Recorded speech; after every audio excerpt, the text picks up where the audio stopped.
Newsfirst, Newsline with Faraz Shauketaly. From the Newsfirst studios in Dawson Street in Colombo. And this morning we've got somebody who's, shall we say, worked in the Parliamentary Administrative Service. And joining Newsline this morning is Mr. Lacille De Silva. Very good morning to you, Mr. Morning, morning to you, Faraz. Good morning. And I thought I'd have you here this morning to bring us a little bit up to speed. But what I want to say is that we had Navi Pillay, the former United Nations Commissioner on Human Rights, and sometime in 2013, she made an important statement, I believed at the time, and which was that the international community and the UN as well were concerned about the growing authoritarianism in this country. And that was a big ticket concern. Now, this went on and on until 2015, when clearly the people of this country, a majority of Sri Lankans, due to these various deficiencies, were determined to change the creeping authoritarianism and wanted an opening up of a democratic political order. And this majority also did not wish to continue, for their country to continue in international isolation. And those who did expect this change expected this newly elected government to address these issues pertaining to justice, human rights, and also to make an attempt to re-establish universal democratic values. What mechanism is available, Lacille De Silva, in Parliament to ensure that these hopes of the people are actually adhered to and delivered upon?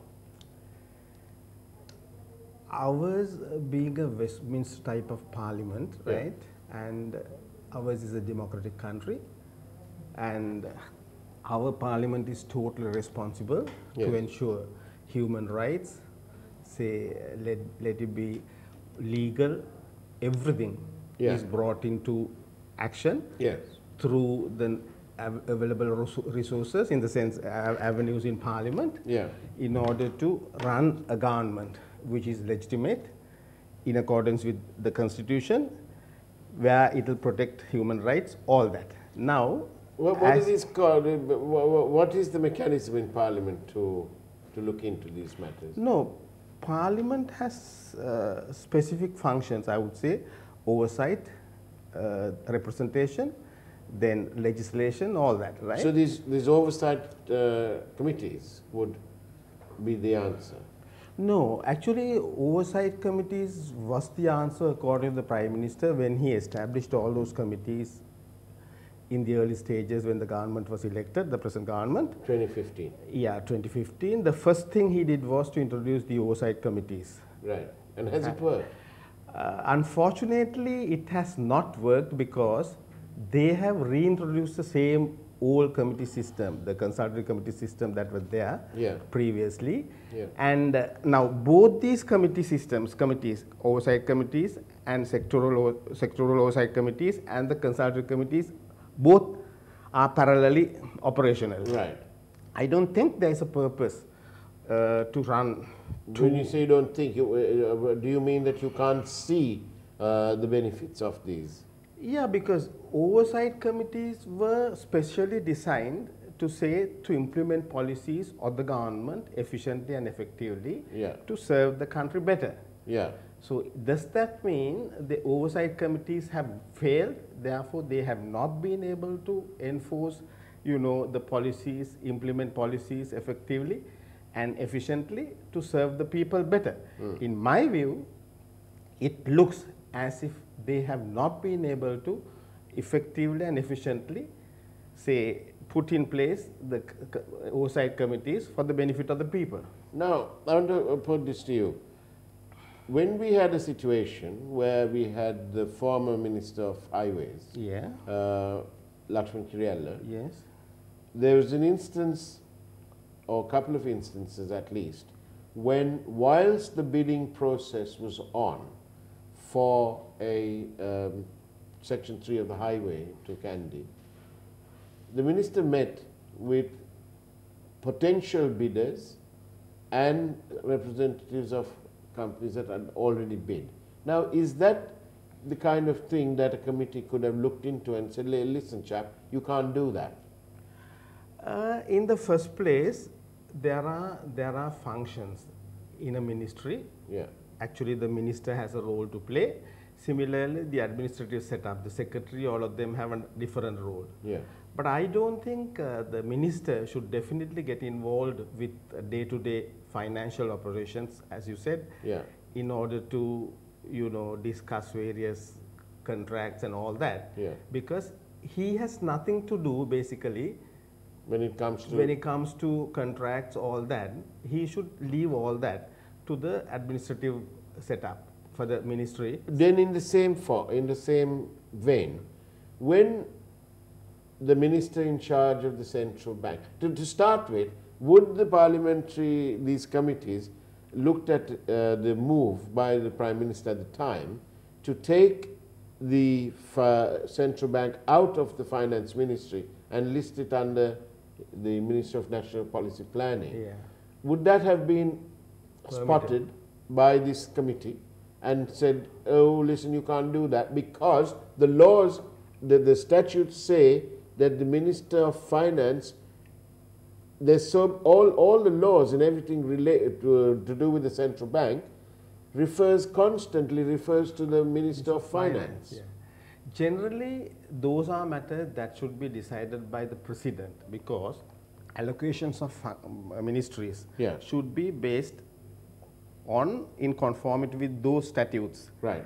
And I don't think President should have allowed, shifting of all those institutions. It's the very first time in the history of our nation that the Ministry of Finance functions, or part of it, was moved away from it. In fact, in this government, we saw the Ministry of Finance function split into 3.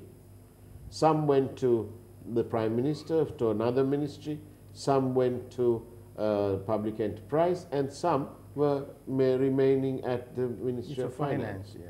It didn't augur well for the incumbent Minister of Finance. Right. And don't you think that one who's looking at it and observing it would think that there's casting some aspersions of doubt on that Minister of Finance? Yeah, because I remember another instance. Now, see, there was evidence that the finance minister should be shifted based on what was what has surfaced at the Presidential Commission on Bond. Yes, scam, on right? the bonding part. So naturally, they decided to remove the former Minister of Finance. Yeah.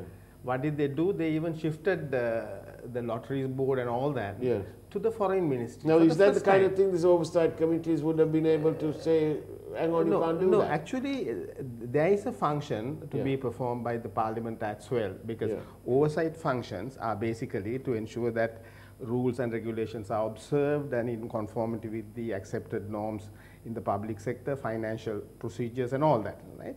And the biggest problem there is the President has a role to play, and those requirements will have to be always honored, in the sense met. Right. Right?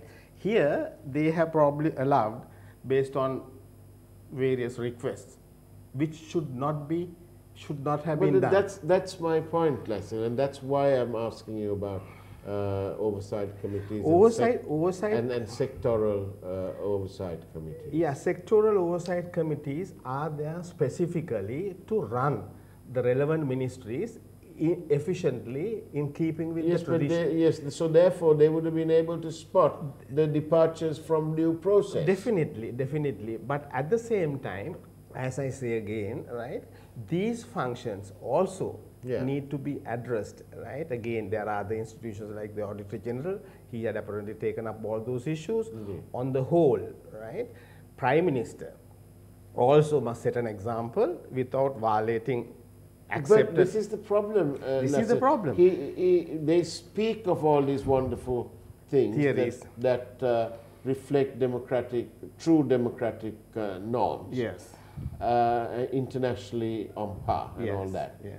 But then they depart from due process. This is the problem. It is totally in violation of accepted rules, regulations, and principles. So But naturally, this started right from the beginning. Like if you look at what Wickremesinghe did with the bond, you know, this was premeditated, and you can't call it a premeditated blunder. No, you it was more like premeditated plunder. You know, because they took this out, then there was opposition to the appointment of that governor, but he assures. So then his wish, it is not this parliamentary within the rules wish. You know, it's a departure from the process. Right, so he's appointed. Then everything thereafter. I mean, the Prime Minister insists on changing the system of the bond. yeah. Now even here, let me go back how these sectoral oversight committees were introduced, right? Yeah. Now they said to run ministries efficiently, effectively, in order to ensure that policies are implemented. All that was the duty of the sectoral oversight committee. Yeah. Right. Unfortunately, it appears sectoral oversight committees eventually had not served the purposes. So now, having failed, what I feel is, you know, they have not been able to achieve. It is proved when you look at the total picture, the government has not been able to deliver the desired, Desired universal democratic values and functions, all that for the benefit of the people. Yeah. So unfortunate situation is, it is time, at least they must review. Yeah. Because that again is the duty on the part of the sectoral oversight committees to review all that and push through what is, you know, remedial measures in order to correct the whole system. Unfortunately, all that is also not happening. That is the biggest problem. That is the problem. That is the problem, yeah. And therefore, at the end of the day, it's the people because who are affected. Because at the end of the day, Lacille, every time we look at it, nothing is ever completed. Nothing is ever completed. No, the whole system back again, because the parliamentary system had totally collapsed, I would say, right? Unfortunate situation is these parliamentarians probably invest a lot of money for every election, every single election, and when they are re-elected, right, they'll resort to all types of fraudulent, immoral, illegal acts in order to earn money. In short, they'll resort to anything. Anything, right? So they do all that, but not the duties that they are expected to perform as legislators, in the sense as members of parliament, say oversight function. Now, as members of parliament, they have a duty, right? That is not being done. That's what exactly I was trying to say. That is not being done. That is not being done. That's a sad state of affairs. The Supreme Court recently, in a judgment, described the expected behavior of, and then they went of people monitoring, of being vigilant, and they took umbrage with this group of people who were armed and later found out to have even unlicensed weapons, who were intoxicated and moving in a large crowd from place to place on polling day. And they said that the Supreme Court said that this wasn't in the normal use of vigilantism. This was threatening behavior. Yeah, because... And so that's what I'm trying to say. The due processes, there is a process to monitor, to ensure that your the vote is going properly and so on. But when you then get this other group coming in, you're creating an ambience of fear and so on, that's not democratic. Yeah, because, you know, in a democratic country, they should hold free and fair elections. And to a great extent, I would say, even last time, whatever said and done, you know, there may have been incidents here and there, a few incidents, but in general, what happens is there has been some order, because I believe even the police, the election department, to a great extent, they were able to maintain, you know, some amount of acceptable, say, standards in conducting elections. So naturally, there were instances, but if they observe such instances, I don't think they have taken any legal action against any one of them. This is where the fault is. Back again? You're right, because they seem to be making, for example, what was the whole point of shifting the Minister of Finance, for example, at that time, when the central bank didn't come under him anyway? Yeah, it's rather a bit sort of pedantic. I think after 70 years of, you know, governance, having got independence, it has now been proved that these people will never run ethical governments. Unfortunately, the system needs to be totally changed. You have to bring in people who are honorable, who are morally and ethically correct. Not corrupt. Not corrupt, right? Now, think of countries like Singapore. Actually, they practiced, say, oversight activity to the very letter. And there was meritocracy, right? Within a very short period of time, about 50 years. Now they are categorized as a developed country. I may say it this way, in 1948, when we got independence, right? Ours was a country much better than most of our neighbors. And we were far superior in every respect, education, highways, I mean, transport, all that. And we had an agricultural-based estate economy. 88% of the revenue overseas, I mean, foreign exchange, was based on that. Unfortunately, all that had now collapsed. It is so very unfortunate we have come into a situation where we are even at the bottom right now. So it is very important that we have to come out of the system. My only argument is they have not been able to do it, and they will never be able to do that. So it is very important right now we have to think out of the box and change the whole system. Unless you do that, there is no future for this country at all. Now, everybody's talking about this, you know, the need for to have more dollars and so on, and so the message of export, export, export. Now, you come from down south. How aware is the common man of the need to attract dollars? Yeah, but the problem is the systems need to be corrected. Even tourism, right? I believe there's a lot more that could be done. They have not been able to address all those issues so that there can be better, you know, I mean, more improvements in the area. Talk about industries, talk about agriculture, talk about the services. All those areas have been neglected. So in my view, even tourism sector, as you said, from what I know, basically there are a lot of improvements needed. Unfortunately, all those issues have not been addressed to date. So there is no way at all how to bring in more dollars or whatever. Day by day, I think we are getting into a bigger soup. Yes, but thank you for all the messages that are coming through.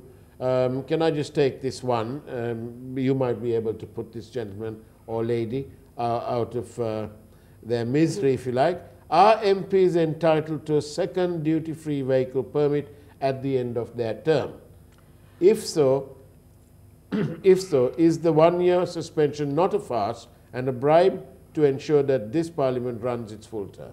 No, basically 1 year suspension is a farce, as she had said, because, you know, they have already got down all the vehicles and none of the members have. So it is a farce? It is definitely a farce. Does this mean that we have a Prime Minister who is dishonest? For that matter, I think everybody in Parliament, because this is how they have deceived the general public, right? I mean, people have to pay through their noses. People are going through a lot of hardships. And Lacille, I want to ask you this. Look, let me put this quite simply. As citizen Lacille De Silva, Forget your parliamentary administrative background and fact that you were the secretary of the Presidential Commission of Inquiry into serious allegations of corruption and so on. Now, forget all that. As citizen Lacille De Silva, citizen of Sri Lanka, when you look at this whole blessed episode from January 2015, when the people changed because they wanted a new democratic political order. Correct. Now, when you observe this as citizen Lacille, how do you view the actions of the minister who was in charge of the central bank? Because we are going back to this thing because it's the single largest item of fraud ever perpetrated on the people of this country, and nearly 4 years later, we have had no proper accountability. How do you view it? How do you view it? In fact, I must tell you very sincerely, as a citizen, I'm not happy at all, because they came here and they were elected for a purpose. They promised a lot of things to punish the people who were corrupt. Yeah. And they said that they'll bring in whatever, a lot of things, like I would say, strengthen the judiciary and clean up the system. They said they'll bring in new laws. Yeah. And nothing of that has been done. I believe they started, as you said, the bond scam was the biggest fraud in the country that had taken place. It doesn't mean that there are, there were other incidents also over the years, right? Yeah. Now, like a lot of things, yeah, up to say 70s or whatever. But now they have a duty in order to ensure that even those who were corrupt, yeah, are dealt with, but unfortunately they don't even deal with them, because I believe the bond scam was originated by them and they are answerable. Probably they want to push all that under the carpet because there will be no examination, no inquiry at all, and the worst thing that can happen, they will again, they have proved that they continue to do so, as you said very rightly about various ministers getting involved with various contracts and, yeah, all that. Yeah. This has to be stopped. As a citizen, I am disgusted because I must say there should not be opportunities for parliamentarians to make money, because their intention is to make money. They invest so much of money for every election and they get elected. As I said again, I must say they come back, they do the same thing. After term, they get elected.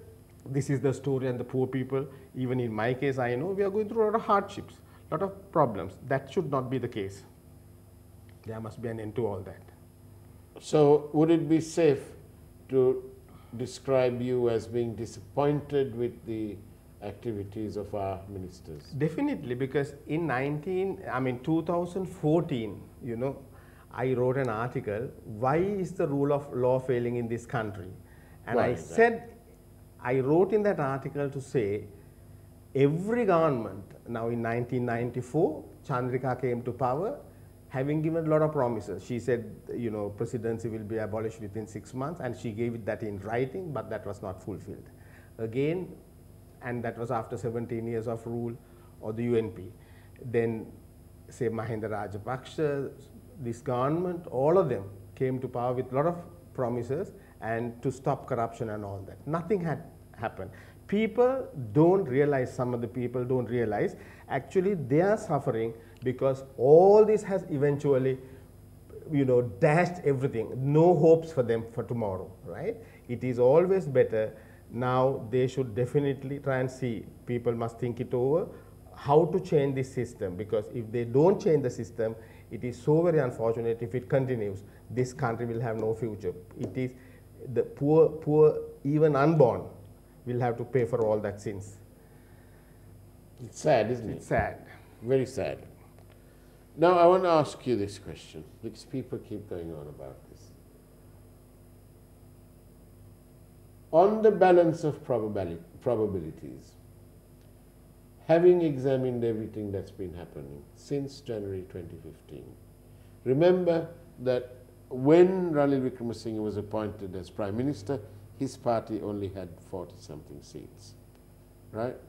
So the President took a chance, really, by appointing him, because whether or not Wickremesinghe was able to command the respect of the House of Parliament, which is who the Prime Minister would be, was not put to test.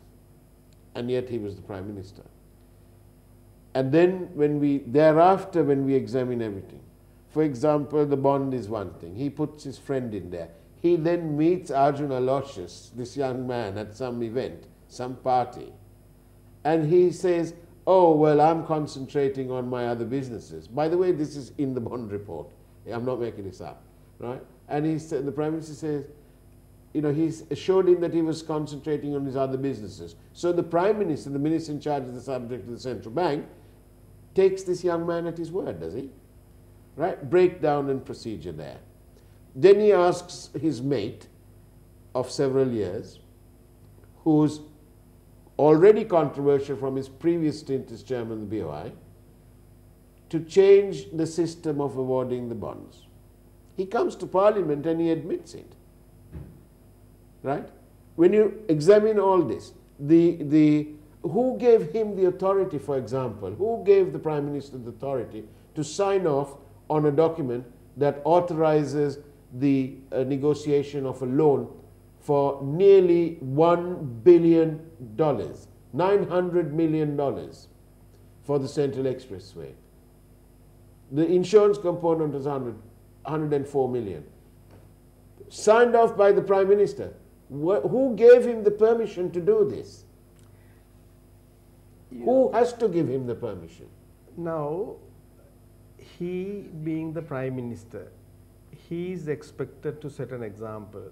I believe from day one, he had abused his authority. So it has come to a situation, day after day, he had committed the same mistake, he does the same thing. It is so very unfortunate. The system, the law itself is so ineffective. Nothing virtually has been done to deal with them. Now, in other countries, we have seen prime ministers, or let it be anybody, when they commit this kind of crime or something irregular, departure from process. Yeah, they at least bow down and they leave. Here in this country, it doesn't happen. It is so very unfortunate. Yeah. Back again, right? Now, unfortunate situation is, I believe even the President must stamp his foot and say, enough is enough. Yeah, yeah. Virtually nothing is happening. Yeah, yeah. So, I don't know the biggest problem right now, whether they are all together. They are a bunch of, let me not use that word. Probably they are all a bunch of thieves. Thieves. Say it. It's so very bad. Unfortunate situation is the people are going through such a lot of difficulties. It has come to a situation people don't know how to get out of this mess. We need to ensure that something concrete is done to change the whole system. People need a better deal. They need a better deal. They do need a better deal. And that's why, ladies and gentlemen, and Lacille De Silva, on our news yesterday, we were very clear. We were crystal clear. There was no ambiguity in what we said. And we said that RW cannot sign anything without cabinet approval. No, he has done it. But he's done it. Now see, when he wanted to sign, actually in 1987, you know, the Indian Peace Accord, yeah, right? He never produced that to Parliament. Indeed. Right? There were so many instances they have never shown it to Parliament, brought it to the notice of the Parliament. That is totally irregular. It is so very unfortunate that these kind of things have been going on for a long period of time. People must realize enough is enough again. I believe even the President must stop talking about all that. He must deliver. He must say enough is enough. Because it is the people who are going through all the hardships. And poor, even the unborn. Now see the bond scam, it spreads on for 30 years, right? Yes, yes, exactly. Yeah, right, exactly. It goes on for 30 years. A child who is not born will have to carry the burden. something will have to be done. What a wonderful inheritance. Yeah. Right. Well, Lacille De Silva, thank you very much. Because my producer is saying to me in my ears, enough is enough. Yes. And it's time to go home now. Well, it's not really. It's time to go in there and do Talk of the Town. But I want to say this. Yesterday, my colleague Bandulaja Sekar made an interesting observation. He does make interesting observations from time to time. And he said, Ranil Wickremesinghe must be the only royalist who doesn't learn, nor does he depart. Definitely. On that note, Lacille De Silva, thank you very much. Ladies and gentlemen, that's it from Newsline this Thank you morning. very much. Take care and God bless. Thank you very much.